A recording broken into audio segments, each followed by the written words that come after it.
بسم اللہ الرحمن الرحیم کتاب الصلاۃ قال اللہ تعالی حافظوا علی الصلوات والصلاۃ الوسطی وقوموا للہ قانتین صدق اللہ العظیم۔ یہ کتاب الفقہ المیسر ہے۔ اس سے پہلے کتاب الطہارہ، جس کو تفصیل کے ساتھ آپ کی خدمت میں سبقاً عرض کیا گیا ہے، اور آج سے الفقہ المیسر کا دوسرا حصہ اور دوسرا عنوان کتاب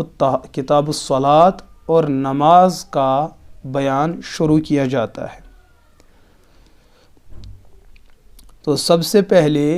اس بات کا یقین دل کے اندر پیدا کر لینا چاہیے کہ تمام عبادات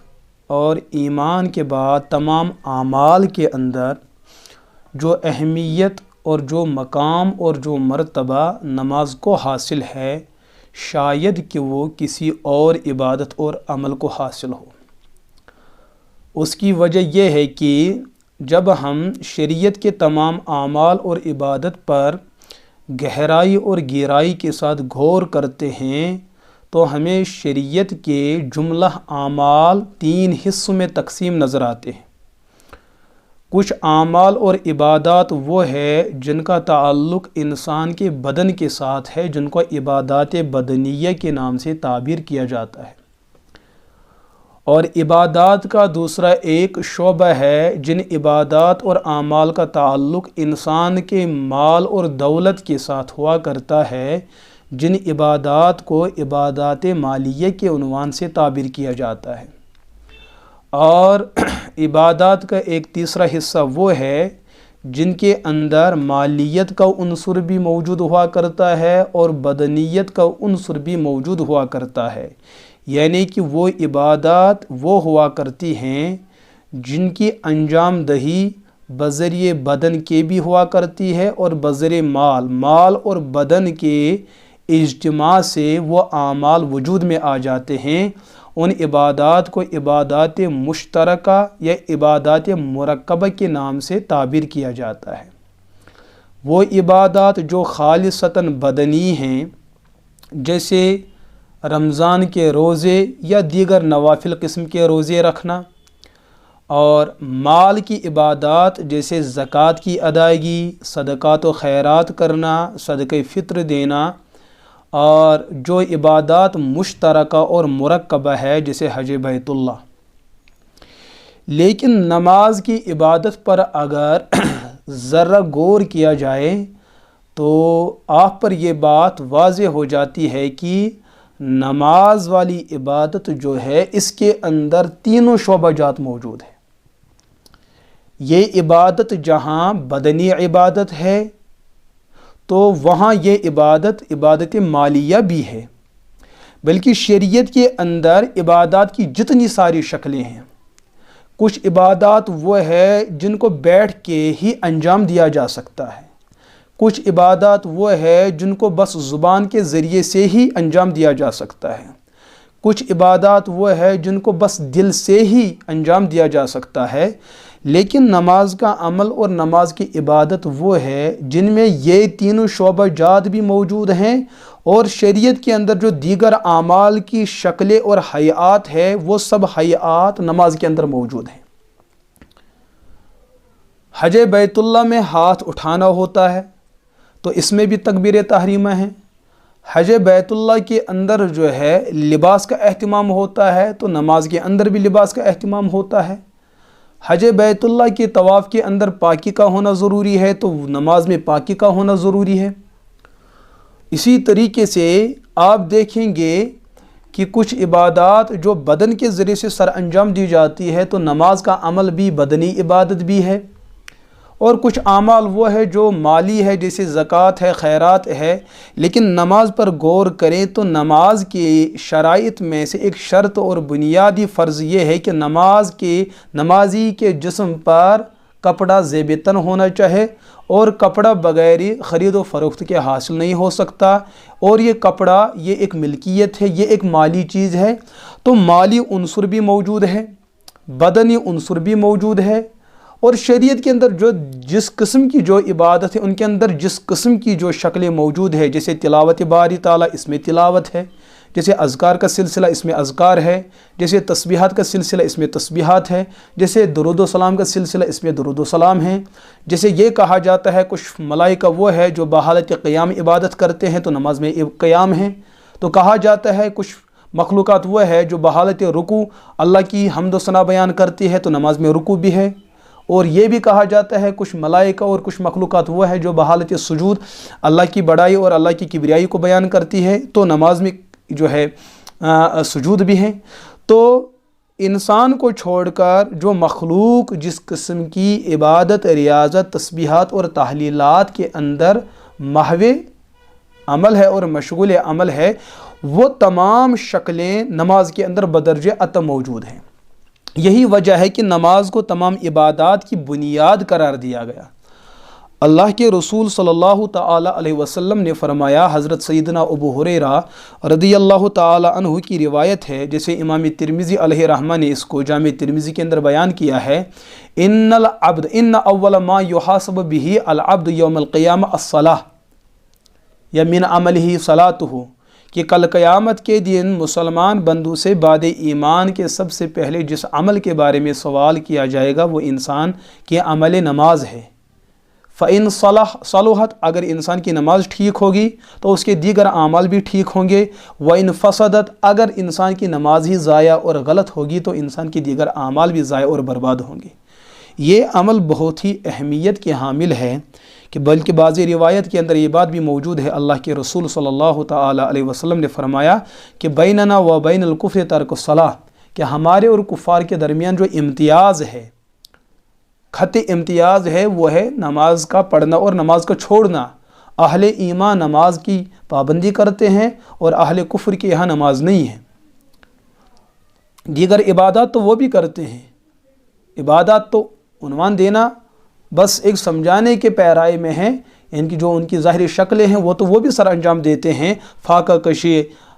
حج بیت اللہ بظاہر کرنا، طواف کرنا یا دیگر اور بھی اعمال کرنا، لیکن جو ہے نماز ایک بنیادی عمل ہے جو ان میں اور ہم میں ایک خط امتیاز پیدا کر دیتی ہے۔ تو مصنف دامت برکاتم نے اپنی اس کتاب الصلاح کو ایک آیہ کریمہ سے شروع فرماتے ہیں حافظوا علی الصلوات، کہ مومن لوگوں کی ایک بہترین علامت یہ ہے کہ وہ نمازوں کی محافظت کرتے ہیں، نمازوں پر ہمیشہ قائم اور دائم رہتے ہیں، بالخصوص والصلوات الوسطیٰ، جو درمیانی نماز ہے، نماز عصر، جو اس وقت چونکہ ہر کوئی جو ہے اپنے کام کو سمیٹنے پہ لگا ہوا ہوتا ہے، مزدور طبقہ مزدوری کے اختتام کو پہنچا ہوا ہوتا ہے، ملازمین کا طبقہ دفتروں سے چھٹی کے موڈ میں ہوتے ہیں، طلبہ کا طبقہ سکولوں، یونیورسٹیوں، کالجوں سے ان کو چھٹی کا اس وقت موقع ملتا ہے، تو اس نماز کے وقت عموماً ایک انسان مشغول زیادہ ہوا کرتا ہے۔ شریعت نے اس نماز کو اہمیت کے ساتھ بیان کیا کہ آپ اپنے اعمال کے ساتھ مشغول رہیں، لیکن اس نماز کو کبھی بھی آپ جو ہے بلا وجہ ترک نہ کریں، نہ چھوڑے۔ وقوموا للہ قانتین، اور اللہ کے سامنے خوش و خضوع، خاموشی کے ساتھ اللہ کے سامنے کھڑے ہو جاؤ۔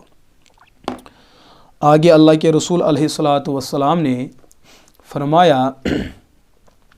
یہ بخاری اور مسلم کے اندر یہ روایت موجود ہے، حضرت ابو ہریرہ رضی اللہ تعالیٰ عنہ فرماتے ہیں، حضور نے مثال دے کے سمجھایا کہ اگر کسی انسان کسی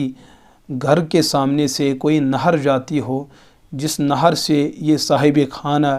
ان کے جملہ افراد ممبران گھر 5 مرتبہ دن کو اس نہر میں جا کر نہاتے ہو، چہرہ دھوتے ہو، کیا ان مذکورہ اشخاص کے جسموں پر، چہرے پر، ہاتھ پاؤں پر کوئی میل کا حصہ باقی رہ سکتا ہے؟ صحابہ کرام رضی اللہ عنہم اجمعین نے عرض کیا، نہیں جی اے اللہ کے رسول علیہ السلام، جب بار بار اس میل پر پانی آئے گا تو یہ میل ختم، اس کا ہونا لازم اور ضروری ہے۔ تو اللہ کے رسول علیہ السلام نے نماز کی فضیلت، نماز کی مرتبت اور اس عمل کا عظیم الشان ہونا بیان فرمایا، اور اس طریقے سے فرمایا ارأیتم لو ان نہرا بباب احدکم، کیا تم یہ جانتے ہو اگر تم میں سے کسی شخص کے گھر کے سامنے سے کوئی نہر جاری ہو، یغتسل فیہ کل یوم خمسہ، کہ وہ ہر دن اس میں 5 مرتبہ نہاتا ہو، حل یبقى من درنہ شیء، کیا اس کے جسم پر میل کا کوئی حصہ باقی رہ سکتا ہے؟ قالوا، صحابہ رضی اللہ عنہم اجمعین نے فرمایا، لا یبقى من درنہ شیء، اللہ کے رسول علیہ الصلاۃ والسلام، اس شخص کے بدن پر میل کا ذرہ برابر بھی حصہ باقی نہیں رہنا ہے۔ اللہ کے رسول علیہ الصلاۃ والسلام نے یہ جواب سن کر فرمایا، فذالک مثل الصلوات الخمس، یہی حیثیت اور یہی فضیلت اور یہی کردار اور یہی تاثیر 5 نمازوں کے اندر موجود ہے کہ انسان صبح اٹھنے سے لے کر رات کے سونے تک دن کے اندر نہ جانے کتنے قسم کے گناہوں کے اندر مبتلا ہو جاتا ہے۔ اب دن میں یہ 5 نمازیں اپنے اوقات کے اندر ادا کرنے سے ان 5 اوقات کے اندر جو چھوٹے گناہ ہو چکے ہیں، تو کثرت نماز اور پابندی نماز کی وجہ سے یمح اللہ بہن الخطایا، ان 5 نمازوں کی ادائیگی اور ان پر دوام اور ہمیشگی کی وجہ سے انسان کے 5 اوقات کے اندر ہونے والی جو غلطیاں ہیں، چھوٹے گناہ ہیں، وہ ان نمازوں کی برکت سے معاف ہو جاتے ہیں۔ اللہ ہمیں نماز پر پابند ہونے کی توفیق عطا فرمائے۔ تو نماز کا عمل بہت ہی بہترین عمل ہے۔ بعض روایات کے اندر اس کی اور بھی زیادہ فضیلت بیان کی گئی ہے کہ نماز پڑھنے والوں کا انجام کیا ہوگا، جو بلا وجہ نماز کو ترک کر رہے ہیں، کل قیامت کے دن ان کو فرعون، حامان، قارون، ان جیسے منافقین اور کفار کے ساتھ کھڑا کیا جائے گا۔ استغفر اللہ تعالی ربی من کل ذنب واتوب الیہ ونتوب الیہ۔ آگے فرماتے ہیں، الصلاۃ اعظم عبادہ لانہا تصل العبد بربہ، یہ جو نماز ہے یہ عبادات میں سب سے اعلیٰ عبادت ہے،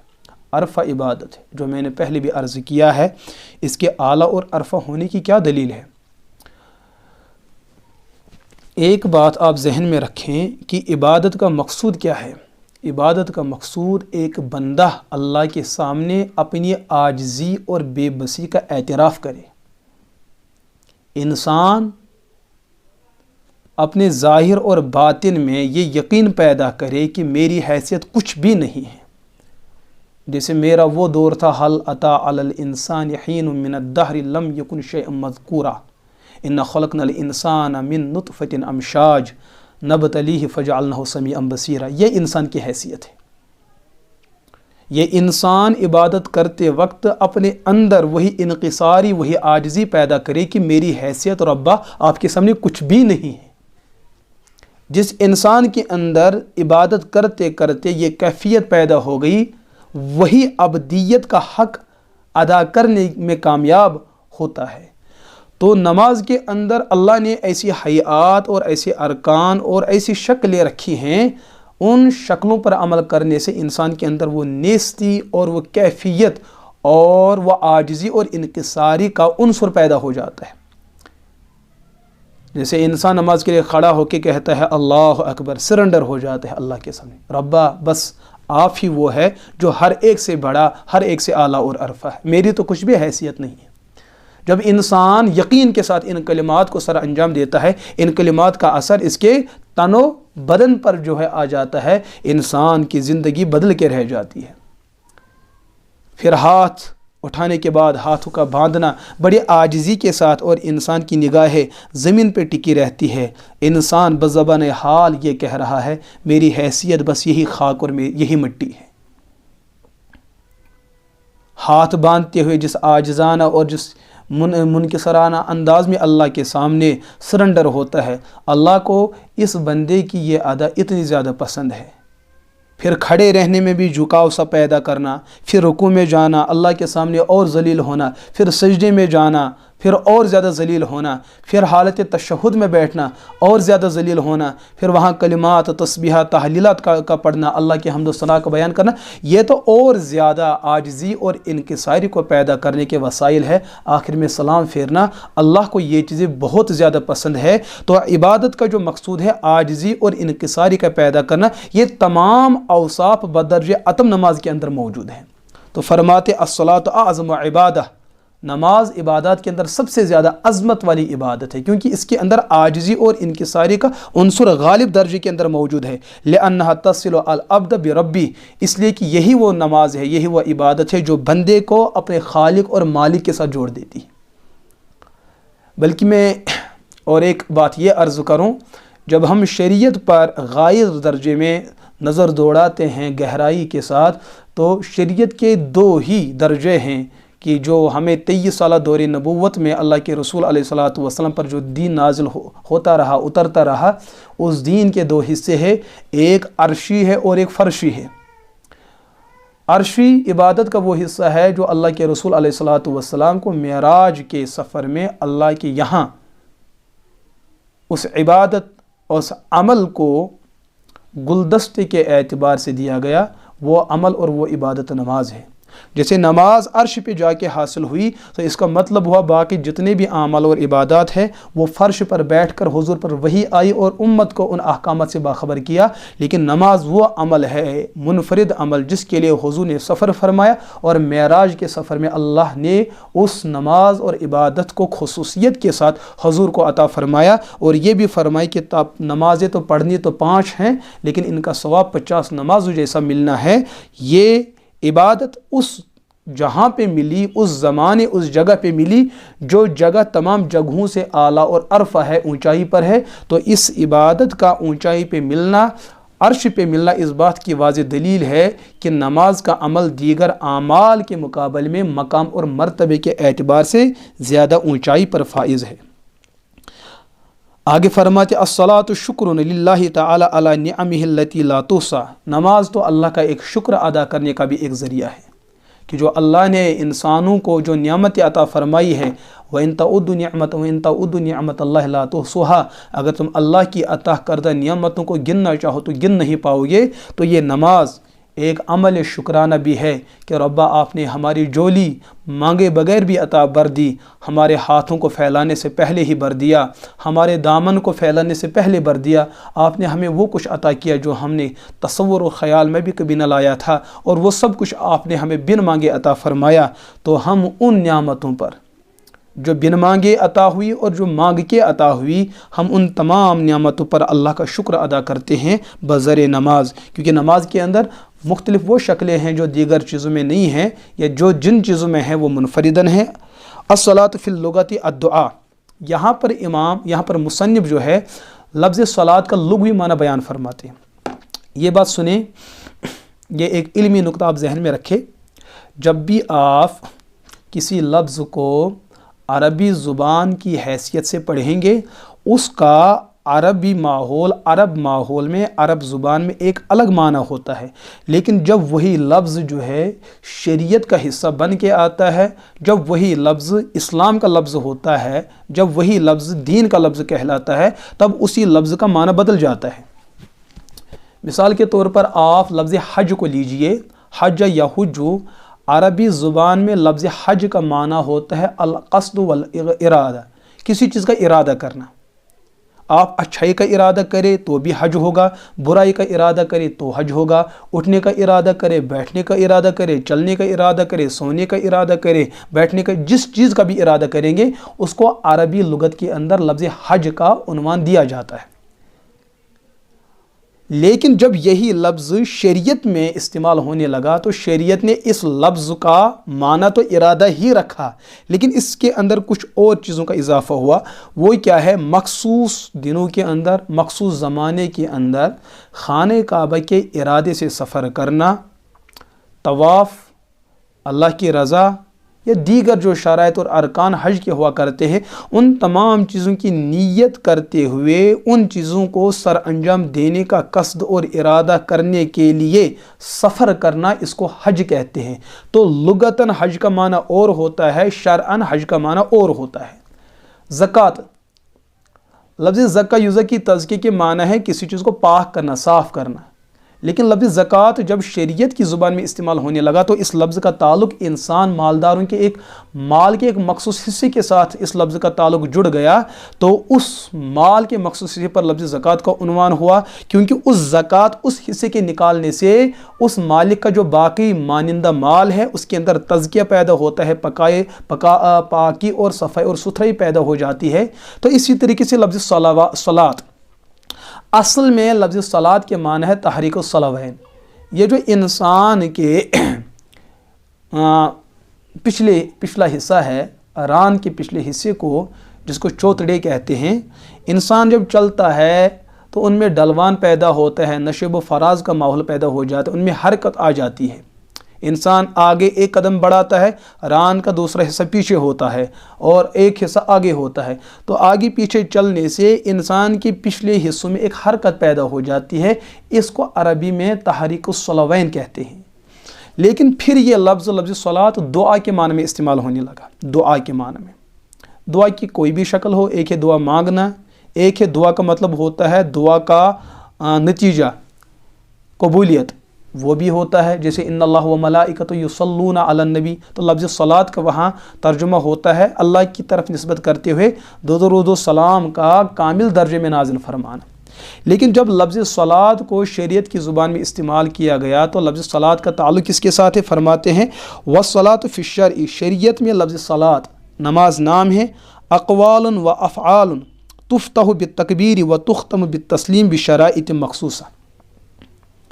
نماز کے جو شرائط ہے، جیسے وضو کا ہونا، پاک صفائی کا ہونا، جگہ کا پاک ہونا، قبلے کا ہونا، اسی طریقے سے جو ہے جس جگہ نماز پڑھ رہا ہو اس جگہ کا پاک ہونا، جو کپڑے پہنے ہو ان کپڑوں کا پاک ہونا، باوضو ہونا، قبلے کی طرف متوجہ ہونا، یہ شرائط ہے۔ اور نماز کے اندر ارکان ہیں، جیسے قیام، کھڑا ہونا، قرات کرنا، رکوع کرنا، سجدہ کرنا، قعد اخیرہ کرنا، قراءت کرنا، اور اسی طریقے سے شرائط میں من وجہ شرط اور من وجہ رکن تکبیر تحریمہ۔ تو ان تمام چیزوں کو جوڑ کر جو عمل ترتیب کے ساتھ وجود میں آ جاتی ہے، اسی عمل کا نام ہوتا ہے الصلاۃ، اسی عمل کا نام ہوتا ہے نماز۔ تو شریعت میں نماز نام ہے کچھ اقوال کچھ افعال کو جوڑنا، کہ جن اقوال اور افعال کی ابتدا ہوتی ہے تکبیر کے ساتھ اور جن کا اختتام ہوتا ہے سلام کے ساتھ، مخصوص شرائط کا لحاظ کرتے، مخصوص شرائط، مخصوص ارکان، کچھ اقوال اور کچھ افعال کو ترتیب کے ساتھ جوڑنا، جن اقوال اور افعال اور شرائط اور ارکان میں تکبیر تحریمہ ہوتا ہے ابتدا میں ارکان میں اور اختتام میں سلام ہوتی ہے، ان مخصوص اعمال، ارکان اور شرائط کو جوڑ کر جو عمل وجود میں آ جاتی ہے اس عمل کا نام ہوتا ہے نماز۔ تو مصنف نے الفقہ المیسر میں دوسرے حصے کتاب الصلاح کو شروع فرمایا ہے۔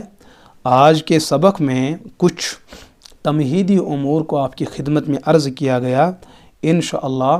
جو اب مسائل کا سلسلہ ہے ان کو کل انشاءاللہ اگر اللہ نے زندگی رکھی کل سے ان مسائل کو بیان کیا جائے گا۔